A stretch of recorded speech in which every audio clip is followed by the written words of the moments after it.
हरि ओम इदम राष्ट्राय इदन्न मम। आज आषाढ़ मास के कृष्ण पक्ष की पंचमी तिथि और पंचमी तिथि रहेगी 10:39 रात्रि और उस तत्पश्चात षष्ठी तिथि विक्रमी संवत 2082।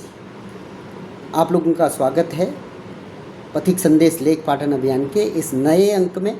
आज हम जिस अंक की चर्चा करने वाले, जिस लेख की चर्चा करने वाले हैं वो भारत के इंजीनियर्स के पराक्रम को दर्शाता है, भारत की दृढ़ इच्छा शक्ति को दर्शाता है और भारत के युवाओं के जोश का एक प्रतिबिंब है।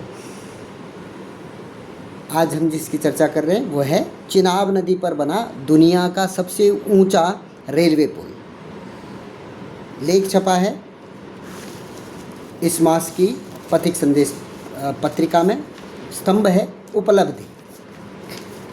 चिनाब नदी पर बना दुनिया का सबसे ऊंचा रेलवे पुल हर भारतीय के लिए गर्व का विषय और यह आतंकवाद को विकास का मुंह तोड़ जवाब भी है। लिखते हैं, पहलगाम आतंकी हमले के 1.5 महीने बाद जम्मू कश्मीर में बड़ी रेल परियोजनाओं के उद्घाटन से पाकिस्तान को सख्त संदेश देने की कोशिश की गई है। राज्य की प्रगति को धीमा नहीं पड़ने दिया जाएगा, ऐसा संदेश दिया गया। कश्मीरियों से संवाद कायम करते हुए प्रधानमंत्री ने पाकिस्तानी हरकतों को सीधे सीधे इंसानियत और कश्मीरियत पर हमला बताया। निसंदेह कश्मीर घाटी को भारत के बाकी रेल नेटवर्क से जोड़ने का सामरिक और प्रतीकात्मक महत्व किसी से छिपा नहीं है। यह सरकार के इस दृष्टिकोण की पुष्टि है कि जम्मू कश्मीर भारत का अभिन्न और अविभाज्य अंग है, रहेगा, था। प्रधानमंत्री ने उधमपुर, श्रीनगर, बारामूला रेलवे संपर्क को जम्मू कश्मीर की नई पहचान और भारत की नई ताकत बताया। इस प्रकार उन्होंने इस बात पर जोर दिया कि पहलगाम के जघन्य हत्याकांड के बाद प्रदेश और देश दोनों ही मजबूत हुए हैं। दरअसल केंद्र सरकार इस दिशा में सक्रिय है कि जम्मू कश्मीर की जो कानून व्यवस्था पटरी पर आ चुकी है उसे पटरी पर न उतरने दिया जाए। इसमें कोई दो राय नहीं कि केंद्र और राज्य सरकार के सामने पर्यटकों का भरोसा हासिल करना इतना भी आसान नहीं है। उन्हें यह भरोसा दिलाना सहज नहीं है कि कश्मीर में सब कुछ ठीक ठाक है। राष्ट्र को समर्पित चिनाब नदी पर बना दुनिया का सबसे ऊंचा रेलवे पुल हर भारतीय के लिए गर्व का विषय है। बताया जाता है कि यह एफिल टावर से भी ऊंचा है। साथ ही इसे इस तरह डिज़ाइन किया गया है कि यह तूफान, बम हमले और भूकंप के खतरे में भी सुरक्षित रह सकता है। दरअसल यह पुल चिनाब नदी पर बना और उधमपुर श्रीनगर के बीच रेल संपर्क परियोजना का हिस्सा है। रेलवे के अनुसार यह पुल कटरा के बनिहाल तक 111 किलोमीटर लंबे मार्ग में अहम संपर्क सुविधा को विस्तार देगा। साथ ही सामरिक दृष्टि से भी सेना के लिए इस पुल का विशेष महत्व है। करीब 1468 करोड़ रुपये में बना यह पुल 8 साल के कठिन परिश्रम के बाद बना है। निसंदेह जम्मू कश्मीर में नई गाड़ियों और रेलवे पुलों की सामान्य स्थिति बहाल करने में बड़ी भूमिका है, इसलिए इसकी सुरक्षा को सर्वोच्च प्राथमिकता दी जानी चाहिए। यह पर्यटकों और यात्रियों की सुरक्षा से अटूट रूप से जुड़ा है। इसमें दो राय नहीं कि सरकार सही रास्ते पर है और जम्मू कश्मीर के लिए यह एक शुभ संकेत ही कहा जाएगा। राष्ट्र को समर्पित चिनाब नदी पर बना दुनिया का सबसे ऊंचा रेलवे पुल हर भारतीय के लिए गर्व का विषय है। ये पुल जो है चिनाब रेलवे ब्रिज, इसकी ऊंचाई जैसा पहले कहा कि एफिल टावर से ज़्यादा है, अर्थात जो नदी का तल है वहाँ से पुल तक की ऊंचाई 359 मीटर्स है। तो ये एक अपने आप में बहुत बड़ा कीर्तिमान है।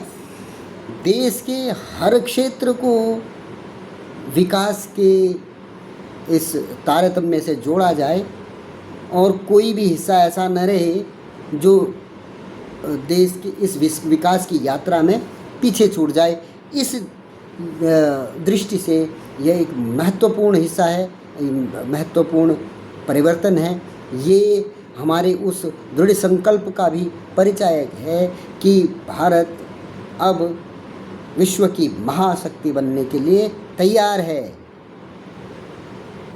इतने कम समय में इतनी बड़ी उपलब्धि, 8 साल में ऐसा विश्व स्तरीय पुल बन पाना भारत में आज से 10 साल पहले कल्पना से परे था।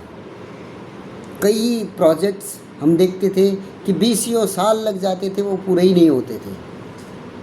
इसका दूसरा सामरिक महत्व है। यह भारतीय सेना को त्वरित वहाँ पहुँचने के लिए, लद्दाख हो, श्रीनगर हो या चीन पाकिस्तान दोनों के बॉर्डर्स में पहुँचने के लिए एक बहुत महत्वपूर्ण भागीदारी निभाने वाला है। जैसा पूर्ववर्ती जो शासक थे, जो हमारे प्रधानमंत्री रहे या रक्षा मंत्री रहे, उस समय उनके वक्तव्य हुआ करते थे कि हम लोग जानबूझकर जो बॉर्डर वाले एरिया हैं, जो सीमावर्ती क्षेत्र हैं, उनको अंडर डेवलप रखते हैं। कारण क्या है कि अगर वहाँ डेवलपमेंट कर देंगे तो चीन को ईजी एक्सेस हो जाएगी हम पर आक्रमण करने की। जबकि वास्तविकता ये थी कि चीन भी 50 बार सोचेगा एक बार इधर आंख उठाने से पहले, क्योंकि हमें पिछल्लग्गू बनवाना एक डिज़ाइन का पार्ट था। हमें पश्चिमी सभ्यता ने जो गुलाम बना रखा था, उसके हम वर्चुअल गुलाम अभी भी थे। और उसकी परिणति ये रही कि हमारा जो सोच का तरीका है वो पश्चिम के हिसाब से ही चलता था। वो जो सोचते थे वो हमारे जो शासक वर्ग थे उनके माध्यम से यहाँ पर इम्प्लीमेंट होता था। और विडंबना की दूसरी बात ये भी थी कि पश्चिमी जो सभ्यता, पश्चिमी देशों के जो मॉडल भारत में अपनाया गया, भारत में शासन के लिए प्रयोग आज भी हो रहा है, जो शासन तंत्र आज भी भारत में चल रहा है, उन देशों में जाएं तो वहाँ पर बहुत सुदृढ़ व्यवस्था है।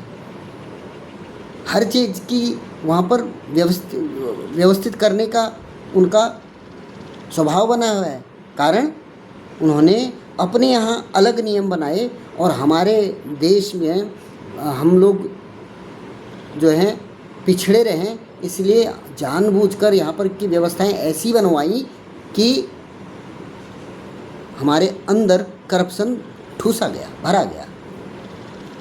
और स्थिति ये आ गई कि हम भारतीय उपमहाद्वीप में रहने वाले सभी लोगों को ये विश्वास हो गया कि हमारा कुछ नहीं हो सकता। परंतु अभी समय आ गया है कि हम उस आत्मश्लाघा के उस जो गंदा काल खंड था उससे बाहर निकलें और अपनी वास्तविक शक्ति को पहचाने। ये चिनाब नदी पर बना हुआ पुल हमारी उस शक्ति का एक प्रतिबिंब कह सकते हैं। इसलिए हर भारतीय को इस पर गर्व करना चाहिए और हर भारतीय को ऐसी उपलब्धियों पर अपने आप को गौरवान्वित महसूस करना चाहिए। किसी और अंक के साथ आप लोगों के सम्मुख पुनः उपस्थित होऊंगा। तब तक के लिए धन्यवाद। जय जय श्री राम।